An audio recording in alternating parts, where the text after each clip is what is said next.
কিছু কিছু মেয়ে ভাবে আমি যদি আন্ডারপ্যান্ট পরে ঘুরতে পারি আমি মনে হচ্ছে এলাকার সবচেয়ে সুন্দরী আর সুযোগ আমি লেখাপড়া শিখে আন্ডারপ্যান্ট পরে ঘুরছো। আমি নিজে চোখে দেখছি কলকাতার দিকে যতবার যাই জলসা করতে আন্ডারপ্যান্ট পরা মেয়ে 10-20টা চোখে পড়বে এইটুকুনি প্যান্ট কোন রকমে মোটামুটি বিগত খানেক প্যান্ট ওই পরে একটা স্রেফ এক্সারসাইজ গেঞ্জি গায়ে দিয়ে সিগারেট খেতে খেতে ঘুরছি। বললে বলি আমি অমুক জায়গায় পড়াশোনা করি অমুক জায়গায় থাকি। তোমার বাপে তো তাহলে অনেক টাকা, হাঁটু ঢাকা পর্যন্ত একটু কাপড় কেনার পয়সা নেই, দাপনাটা ঢাকো। তুমি কি নির্লজ্জ জাহান্নামী নারী। একটা বেটা ছেলের জন্য বলা হয় যে শিমুলদা গ্রাম থেকে মালঞ্চর বাজারে আন্ডারপ্যান্ট পরে যাবেন দেখি তোর চা খাওয়াবো, হলো চা খেয়ে দরকার নেই বাজারেই যাবো না। কিন্তু মেয়েরা যাচ্ছে না, যায় না, হাফ প্যান্ট পরে। বিশ্বাস করুন অবাক লাগে, মেয়েরা লেখাপড়া শেখার পরে প্রকাশ্য সিগারেট খাচ্ছে সমাজের বুকে, আলেমের সামনে, মাওলানার সামনে, মৌলভীর সামনে, ব্রাহ্মণের সামনে, পাদ্রীর সামনে, সবার সামনে প্রকাশ্য সিগারেট খাচ্ছে দলে দলে বসে। এ জালি ওরকে দিচ্ছে, ও জালি ওরকে দিচ্ছে, ওইভাবে টানছে। কিয়ামতের আলামত, কিয়ামতের আলামত। তবে আমাদের নাবালের দিকে এখনো অনেক ভালো আছে, অনেক ভালো। এই শিমুলদা আজাদ ক্লাব বিশেষ করে এই গ্রামে আলেম বলি, মাওলানা বলি, মুফতি বলি, মুহাদ্দিস বলি, শাইখুল হাদিস বলি, বড় বড় ডাক্তার বলি, চাকরিজীবী বলি, সব পাবে। মহাশয় ভুল বলি, সব পাবে। আর মেয়েরা ছেলেরা 100-র ভিতরে 95 জন এরা লেখাপড়া জানে, এরা শিক্ষিত, এরা শিক্ষিতা। আমার কলিজার টুকরা মায়েদের বলবো একজনও রাস্তায় না ঘুরি। ভালো বংশের যদি মেয়ে হও ভালো জায়গায় চলে যাও, ভালো বংশের যদি মেয়ে হও ভালো জায়গায় চলে যাও। আর বিয়ার বংশের যদি মেয়ে হও তাহলে কিন্তু আল্লাহর গজব থেকে বাঁচবে না, তাড়াতাড়ি করে পালিয়ে যাও। কারণ এটা বেহেশতের বাগান, কোরআন আর হাদিসের মাহফিল, এখানে বিয়াদবি করা যায় না। তোমরা মায়ের জাত, তোমাদের মতো অনেক মায়েরা তাদের জায়গায় বসে গেছে। তোমরা এখনো ভাগ খাচ্ছ কেন? তোমরা কিসের জাত?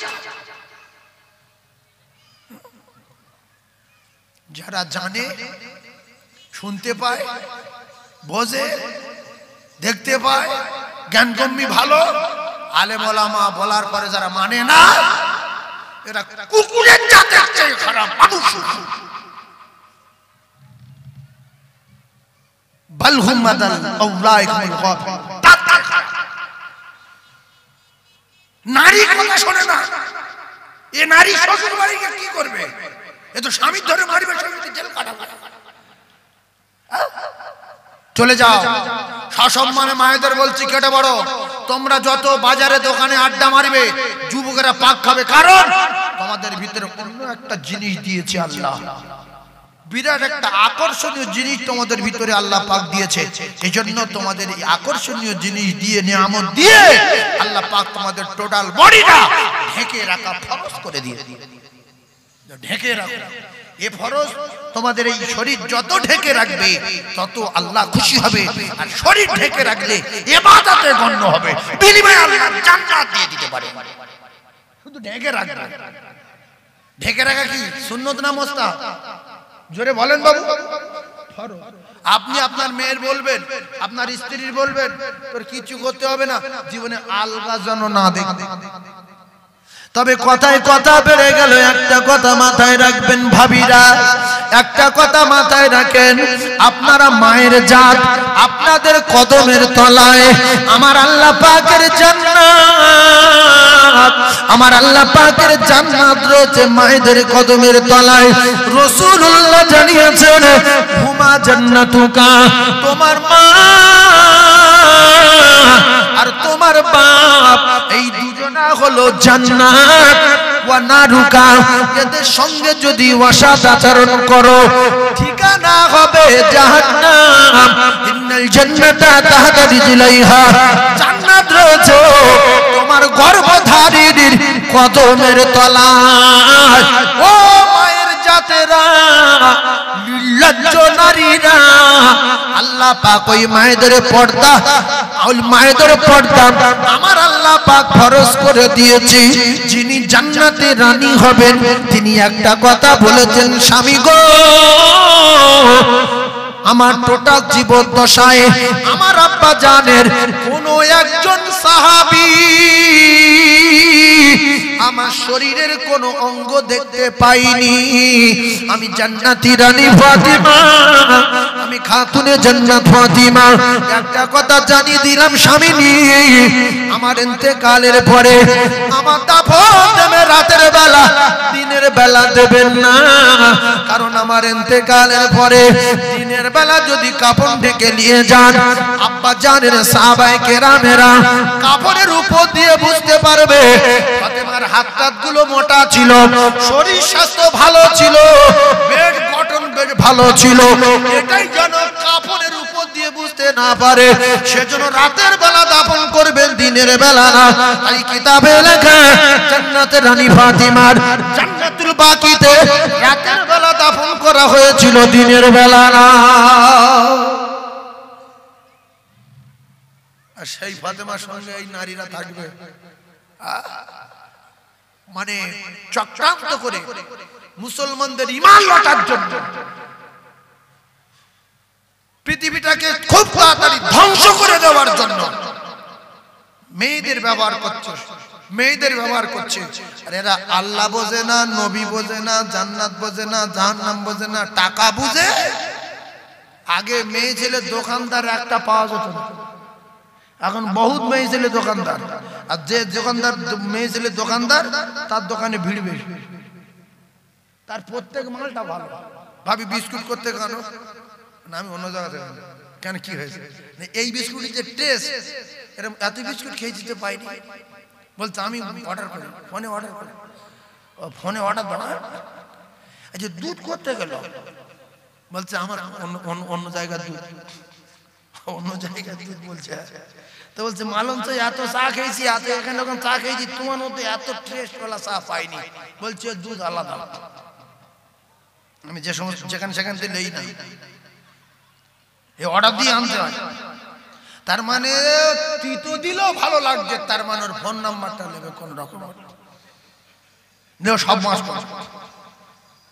আপনি কোন জায়গায় যাবেন বলেন তো, কথাগুলো খেয়াল করুন। ভালো শোরুমে গাড়ি কিনতে যাবেন, সেখানে বেকার মাধ্যমিক পাস ছেলে, উচ্চ মাধ্যমিক ছেলে, বিএ পাস ছেলে ভ্যান চালাচ্ছে, ওর গালে একটু কাজ দে না, শুধু মেয়ে ছেলেটা শোরুমে মেয়ে, সব শোরুমে মেয়ে ছেলে। আমি বম্বে শাইন কলিপাড়া ওয়াজ করতে গিয়েছি, তো ওয়াজ করে শাইন থেকে নামার পরে ছেলেরা বললো হুজুর আপনি একটু ঘুরবেন। তা আমি বললাম কোথায় ঘুরবো, আমি তো জানি না। তা বলছে প্রথম ইন্ডিয়া গেটে যাবো। ও বাপ, সেখানে গিয়ে দেখলাম একেবারে গেটটা তো নদীর গায়ে, আর তাতে কোটি কোটি নাম লেখা। আর ঠিক গেটের বাম দিকে একটা হোটেল আছে, সাদা রঙের হোটেল, বিরাট কায়দার হোটেল। আমার বলতে হুজুর চলুন চা খেয়ে আসি। তাহলে চলো যাই একটু হোটেল, বিদেশি হোটেলে চা খাই। ও বাপ, গেটে দেখি না সব মেয়ে ছেলে দেখি, কি করতে হবে বলছে দেখো এরকম হ্যান্ডসাপ করছে, ঢুকছি। হ্যাঁ, আমি বলছি ও হ্যান্ডসাপ করতে পারবো না, আমি থানসাপ খেতে পারবো না, আমি বেরিয়ে বলি। ওর ভিতরে ঢুকিনি, আল্লাহ সাক্ষী আমি যাইনি। ওখান থেকে হাজি আলী গেলাম, ওখান থেকে আবার অনেক জায়গায় গেলাম। আমার কলিজার টুকরা ভাই, আমি একটুখানি যে কথাটা আমি আপনাদেরকে বোঝাতে চাচ্ছি, একটুখানি বোঝার চেষ্টা করুন, ভুল বুঝবেন না। সারা ভারতবর্ষে যেখানে যাবেন, আমি কয়েকবার হজে গিয়েছি, হাজি সাহেব যদি এখানে থেকে থাকে বলবে প্লেনে ভালো ভালো ছেলে পাওয়া যায় না হাজিদের সেবা করার জন্য, সব আচ্ছা করে বেটা ছেলে আছে ভিতরে বসে আছে। কেন? হাজি বুড়ো হোক আর জোয়ান হোক, যদি ওই লাল রঙের মেয়ে আগে কি পরেছে না পরেছে কিছু বোঝা যায় না, জাল মতো পরা, জাল মতো, উপরে একটা প্যান্ট আছে আর জাল মতো, আর বডি স্কিন টাইট, বুঝলে হাজি। ও দেখছো বাবা কি রে, বলছে বেল পরো, বলছে বেল পরতে হবে না, তুমি আমার সামনে কিছুক্ষণ দাঁড়াও। আমি বেহুশ হয়ে গিয়ে দেখি। এরপরে হসপিটালে যে মেয়েটার বয়স হয়ে যাচ্ছে, তার বলছে তোমার এবার তুমি কেটে বলো, বুড়ি চলবে না, জন জন মেয়ে দিয়ে রুগীর পাশে বসে সেবা করাচ্ছে। স্যার কেমন আছে স্যার, সেটা খারাপ লাগছে। হ্যাঁ মাথা ঠিক হয়ে যাও, একটু মাথা মেসেজ করে দাও, মেসেজ করে দাও। কারণ আপনি বলুন, হসপিটালে যদি একটা বিদেশি মেয়ে কালার ওয়ালা মেয়ে আপনার মতো মাওলানার মাথা মেসেজ করে, হাজী সাহেবের মাথা মেসেজ করে, কার পাম সিঁদুর এই কথা ঠিক বলছি না? তখন ওই মাওলানা আর ওই হাজী সাহেব ইমানদার বেরিয়ে পড়বে ঈমান নষ্ট করার জন্য। এই ব্যবসাগুলো শুরু হয়েছে, কথা ঠিক বলছি না? আম লোকে যখন স্যার বলছে তো পাগল হয়ে যাচ্ছে, যেখানে গাড়ি নিতেই হবে। 10 মিনিট জন্য গিয়ে 1.5 ঘন্টা বসে আছে, আর সেই মেয়েরা দেখতে কি তাদের স্যার কপি কপি কপি। এ মুখ চা খায় বলে ঘুরছে অনেকক্ষণ, কিন্তু চা দিচ্ছে না তো, বলছে কপি কপি কপি। বলছে আমি খাবো না, খাবো না। পরে শুধু বলছে এক কাপ চা হলে ভালো হতো। তো বলছে চা দেবো, বলছিল খাইনি কেন? বলছে তো কপি কপি করছি। কি ও? তো বলছে যার নাম কপি তার নাম চা, খান। বলে খেয়ে বলছে বিরাট ভালো। তো মিনিটে মিনিটে চা দিচ্ছে কারা? ওই মেয়েরা। গাড়ি দেখাতে নিয়ে যাচ্ছে কারা? ওই মেয়েরা। একা নিয়ে যাচ্ছে সেই গাড়ির পিছনে নিয়ে, বলছে স্যার এ গাড়িটা এত দাম, স্যার এ গাড়িটা এত দাম, স্যার এ গাড়িটা এত দাম। নির্জনে গল্প করছে। স্যার বসেন, দুটো কথা বলি। আপনি কি করেন? ব্যবসা কি? তো খোলের খবর বার করছে, গাড়ি নিতে পারবে কিনা। ওদের সঙ্গে গল্প জুড়ে দিল। এরপরে নার্সিংহোমে, হসপিটালে, গ্যারেজে, শোরুমে, হোটেলে সুন্দর সুন্দর মেয়ে এখন পাওয়া যাচ্ছে না, যায় না? জোরে বলে আল্লাহ নবী দিন ও দুনিয়ার বাদশা, আকায়ে নামদার, তাজদার মদিনা, কলিজার টুকরি জান্নাতি রানী ফাতিমার জীবনী আপনারা শুনলেন হালকা করে। হযরত মা খাদিজাতুল কুবরা রাদিয়াল্লাহু তাআলা আনহা পেটে পাথর, পেটে খানা নাই, ভুকা অবস্থায় রাসূলুল্লাহর জন্য ফানা হয়ে গিয়ে মা খাদিজাতুল কুবরা জিন্দেগি বিপদটা হয়নি। মা আয়েশা সিদ্দিকা রাদিয়াল্লাহু তাআলা আনহা জিন্দেগি বিপদটা হয়নি। পেটে পাথর বাঁধা ফাতিমা এক সেকেন্ডের জন্য বিপদটা হয়নি। তারা আল্লাহর দরবারে হাত তুলে চেয়েছে, আমার আল্লাহ পাক তাদের রিজকের ব্যবস্থা করে দিয়েছে। আল্লাহু আকবার, আল্লাহ হেফাজত করুক। তো আল উলামা ওয়ারাসাতুল আম্বিয়া, এক কথায় রাসূলের চেয়ে আমাদের সবার জ্ঞান কম। সে যত বড় টুপি মাথা দিক আর যত বড় জামা গায়ে দিক। কারণ আল্লাহ পাক তার দোস্তকে তামাম জ্ঞানীর জ্ঞানী, তামাম মানবের মহামানব, তামাম নবীদের নবী, নবীদের ইমাম, ইমামুল আম্বিয়া, ইমামদের সরদার,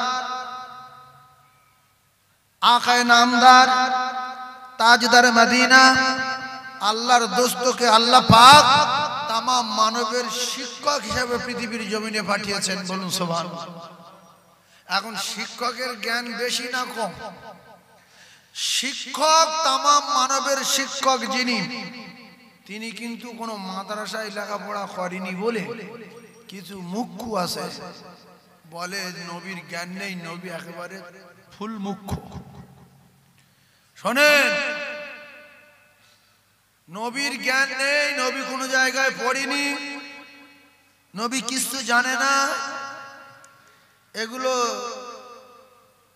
যারা বব্বর জাহান্নামী মানুষের একটা নমুনা। রসুল যদি কোনো মাদ্রাসায় মাওলানা আবু তালিব সাহেবের কাছে, মুফতি মাওলানা কৌসার সাহেবের কাছে, মুহাদ্দিস সাহেবের কাছে পড়ে হাদিস মুখস্থ করে অন্য অন্য কোরআন শরীফ শিখত, তাহলে সে সারা জীবন বলতো যে মুহাম্মাদের চেয়ে আমি বড়, যেহেতু ও যা কিছু শিখেছে সব আমার কাছে শিখেছে। ও যা কিছু শিখেছে সব আমার কাছে শিখেছে। কিন্তু আমাদের নবীর শিক্ষক আমাদের আল্লাহ, মারফত জিবরিল আলাইহিস সালাতু ওয়াস সালাম। জোরে বলুন। এই জন্য রাসূলুল্লাহর কোনো কথা কাফেররা জিজ্ঞাসা করলে চুপ করে থাকতেন বলে কিছু বেঈমান বলতো এ ভণ্ড, মুহাম্মদ রাসূলুল্লাহকে বলতো ভণ্ড, এ জাদুকর। কোনো কথা জিজ্ঞাসা করলে সঙ্গে সঙ্গে উত্তর দেয় না, এ ভেবে চিন্তে ব্রেন খাঁটি খাঁটি বলে। আমার নবী চিন্তা ভাবনা করে বলে না, আল্লাহ যেটা বলতে বলে সেটা বলে, আল্লাহ যেটা বলতে বলে নবী সেটাই বলে। জাদুকর না আর গণক না, মিথ্যুক না। নবী আমাদের মতো ধোঁকা চিটিং ছিলেন না। নবী মানুষ কিন্তু আলাদা। নবী কি মানুষ কিন্তু আলাদা। যে বলে নবী এরকম, নবী ওরকম, নবী সেরকম, নবী লেখাপড়া জানে না, নবী নূর না, নবী মাটি না, তোর মাথার থেকে পায়ের নখ পর্যন্ত কোন দিকটা নবীর মতো একটা জাররা পরিমাণ কোন অঙ্গ দেখাতে পারবি যে এইটা আমার নবীর মতো? নবী মানুষ, তুই মানুষ, নবীর কোনটার মতো? তুই গুর মতো কি? এই নবীর গুর মতো পৃথিবীর কোন মানুষ হতে পারিস? গু বলবো না পায়খানা বলবো? গু গু গু ভাষাটা বললে সবাই বুঝতে পারে, সেই জন্য গু বলছি। এই জন্য আমি বহু জায়গায় লক্ষ লক্ষ জায়গায় বলেছি যে নবী যা আমি তা না বলে প্রথমে একটা জিনিস পরীক্ষা করো, কোরআন হাদিস সব রেখে দিলাম, তোমার পরীক্ষা হবে গুর সাথে। গু তুমি পায়খানা করো, শুনে দেখো তুমি কে আর নবী কে। তাহলে যারা বলছে নবী আমার মতো, নবী কিচ্ছু না, আল্লাহর কসম পরিষ্কার কিতাবে লেখা নবীর পায়খানা পৃথিবীর কোন মানুষের মতো না। নবীর পায়খানা পৃথিবীর কোন মানুষের মতো না।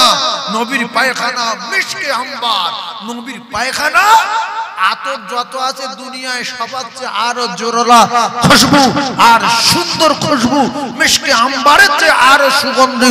জোরে বলুন সুবহানাল্লাহ।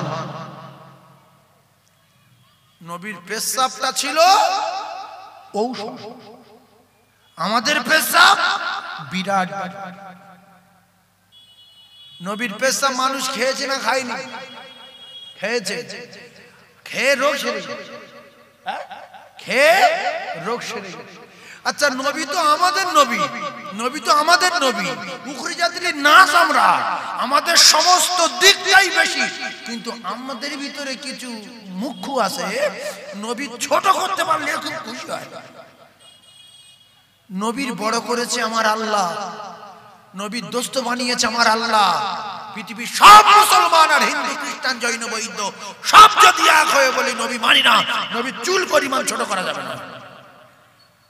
নবী নবী সবাই যদি আল্লাহকে অস্বীকার করি, আল্লাহ বলে কিচ্ছু না, কোরআন মিথ্যা, হাদিস মিথ্যা, আসমান মিথ্যা, মা বাপের জন্ম দিয়েছে তাই হয়েছি, আল্লাহর সম্মান 1 ইঞ্চি নিচু করা যাবে না। আর সবাই যদি কোরআনের হাফেজ হয়ে, মুফতি মুহাদ্দিস হয়ে, বুখারী পড়ায়, সমস্ত সিয়াসতের কিতাব পড়ায়, আল্লাহর সম্মান শুধুখানে টেনে তোলা যাবে না। আল্লাহই আল্লাহ আর নবী নবী, এটাই লিখে রাখেন। নূরের তৈরি, মাটির তৈরি, এর তৈরি, ও তৈরি, এত বলবি কেন? নবী যা আমি তা। নবীর পেশাবের যোগ্য হতে পারবে না। নবীর পেশাব ঔষধ, নবীর থুতু ছিল ঔষধ, আল্লাহর কসম। নবীর থুতু কি ঔষধ। বুখারী শরীফের ভিতরে এসেছে জঙ্গে খয়বারে হযরত আলীর চোখে রাসূলুল্লাহর মুখের লালা লাগিয়ে দিয়েছিল, চোখ ফুলে গিয়েছিল আর চোখ মিলে তাকাতে পারছিল না। লালা লাগানোর সঙ্গে সঙ্গে রাসূল বললেন, আলী কেমন লাগছে বাবু? বলছে হুজুর পুরো সুস্থ হয়ে গেছি তো বটি, কিন্তু পূর্বের ভালো চোখে জানা দেখতে পাচ্ছিলাম। লালা লাগানোর পরে সুস্থ তো বটি, কিন্তু লালা লাগানোর পরে পূর্বের ভালো চোখে জানা দেখতে পাচ্ছিলাম, তার চেয়ে আরো সুন্দর দেখতে পাচ্ছি। জোরে বলুন। এরপরে গারে সুরে সিদ্দিক আকবর রাদিয়াল্লাহু তাআলা পায়ে সাপে দংশন করলো।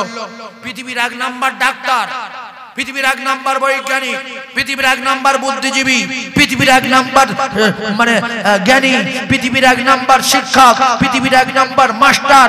নবীর যোগ্যতা, নবীর পাওয়ার, নবীর সম্মান, নবীর ইজ্জত, তাম পৃথিবীর মানুষের সমস্ত দিক একদিকে রাখা হবে। রাসূলুল্লাহর একার অপর দিকে রাখা হলে রাসূলুল্লাহর সমস্ত দিকের পাল্লা ভারী হয়ে যাবে। জোরে বলুন, আরো জোরে বলুন। সিদ্দিক আকবর রাদিয়াল্লাহু তাআলা আনহু কাঁদছিলেন, রাসূলের মুখে চোখের পানি পড়লো, ঘুম ভাঙলো। বলছি আবু বকর তুমি কাঁদছো কেন? বিবির কথা মনে উঠলো না, বাচ্চার কথা মনে উঠলো না, মৃত্যুর ভয়ে কাঁদছো, কি ব্যাপার? আমি তো এই গর্তের ভিতরে একা না, আমাদের সঙ্গে আল্লাহ রয়েছে, আমাদের কোনো অসুবিধা হবে না। বলছে হুজুর ওসব কোনো জন্য কাঁদি না, না বিবির জন্য, না বাচ্চার জন্য, না আমি আমার মৃত্যুর ভয়ে কাঁদছি। আমার পায়ে কিসে কামড় দিয়েছে, এত যন্ত্রণা হচ্ছে, আমি আর সহ্য করতে পারি না। চোখ দিয়ে পানি বেরিয়ে গেল। রাসূলুল্লাহ বললেন, তোমার উরতের উপরে আমার মাথা। মাথা কোথায়? তোমার উরোর উপরে আমার মাথা, আর তুমি যন্ত্রণায় নীল হয়ে আসছো, মারা যাবে, একটু ডাকলে না আমার। বলছে হুজুর আমার জান তো আপনার জন্য দিয়ে দিয়েছি, তা কার বাঁচানোর জন্য আপনার ঘুমের কষ্ট দেবো? জান, এ জান তো আমার না, এ জান তো আপনার কদমে দিয়ে দিয়েছি। আমি আমার জীবনের চেয়ে বেশি আপনাকে ভালোবাসি, সেজন্য আমি আপনার মুখ দেখতে দেখতে জীবন দেবো বলে আপনার মুখের দিকে তাকিয়েছিলাম, তাই চোখের পানি আপনার মুখে পড়েছে। রাসূল বললেন পাঠান। শাট করে পা টানলেন, মুখে লালা লাগালো। কিতাবে লেখা আছে মুহূর্তের মধ্যে সিদ্দিক আকবর সুস্থ হয়ে গিয়েছিলেন। বলুন সুবহানাল্লাহ। আরেক জোরে বলো। এই জন্য বকলির বংশ আলাদা, নামাজি বংশ আলাদা, বিয়ারা বংশ আলাদা, গোমরা বংশ আলাদা। সিদ্দিক আকবর রাদিয়াল্লাহু তাআলা ছিলেন নরম, আবু জেহেল ছিল গরম। আর সিদ্দিক আকবরের মেয়েটাও ছিল নরম। হযরত আয়েশা সিদ্দিকা রাদিয়াল্লাহু তাআলা আনহা রাসূলুল্লাহর গোসল করাচ্ছেন। এখন তো অধিকাংশ ভাবি গোসল ফসল করায় না। একটু গোসল করে নিতে পারো না, পাম্পটা করে নিতে পারো না, কলটা চেপে নিতে পারো না, সাবান নিজে নিজে মাখতে পারো না। এগুলো জাহান্নামী নারীর নমুনা। আয়েশা সিদ্দিকা রাসূলের গোসল করাতে গেল, তুলের পায়ে আঙুলের মাথায় পড়লো, পা ফেটে রক্ত বার হচ্ছে। রাসূলুল্লাহ দেখলেন পানির সঙ্গে রক্ত যাচ্ছে, কি ব্যাপার? উঠে ঘুরে তাকালেন যে আয়েশা সিদ্দিকার আঙুলের উপরে টুলের পায়া পড়েছে। আঙুল নরম আঙুল আর লাল টুকটুকে বিবি আয়েশা। যারা হজে গিয়েছে না, একটু দেখবেন মক্কা শরীফের মানুষগুলোর চেহারা, মনে হয় যেন শরীরের উপর রক্ত দেখা যাচ্ছে, চামড়া নেই। মদিনার বাচ্চাদের দেখলে মনে হবে যে কি ফেরেশতা না কি। এরকম বাচ্চা তো আমাদের ভারতে একটা দেখা যায় না। সুন্দর রকম কালার, অন্য রকম লাল। আল্লাহু আকবার, আল্লাহু আকবার।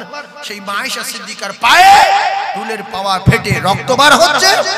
আয়েশা সিদ্দিকাকে বললেন, আয়েশা আমি তো টুলের উপরে বসা, তুমি একটু ঘা দিলে না, একটু বললে না, এত কষ্ট সহ্য করে তবু আমার গোসল করাচ্ছ।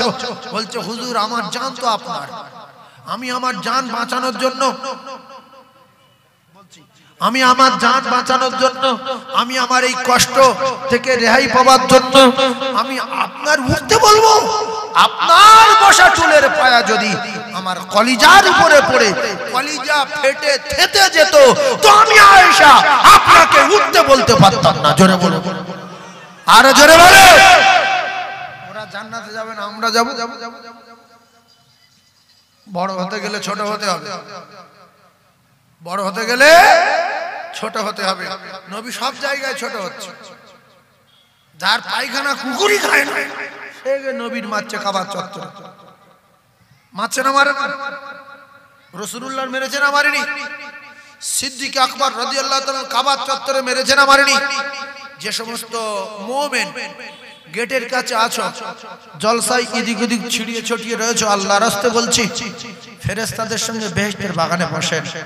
শিমুলদা আজাদ ক্লাবে এই জলসাটা ঐতিহাসিক জলসা। বহু দূর থেকে লোকজন আসে, বিশেষ করে আত্মীয় স্বজন সবাই আসে। এই জলসা শুনে বড় বড় নামি দামি আলেম ওলামারা ওয়াজ নসিহত করেন। সেজন্য আমি গুনাহগার সাইফুল্লাহ কি বলবো না বলবো আমি কিছু জানি না। আল্লাহ পাক যতটুকু বলাবেন বলবো। তবে আমি অনুরোধ করছি আপনারা ভিতরে আসেন, গেট ছেড়ে দেবেন, ভিতরে এসে বসবেন। আর যারা অন্য টার্গেট নিয়ে ঘুরছে এদের বিচার করবে কে?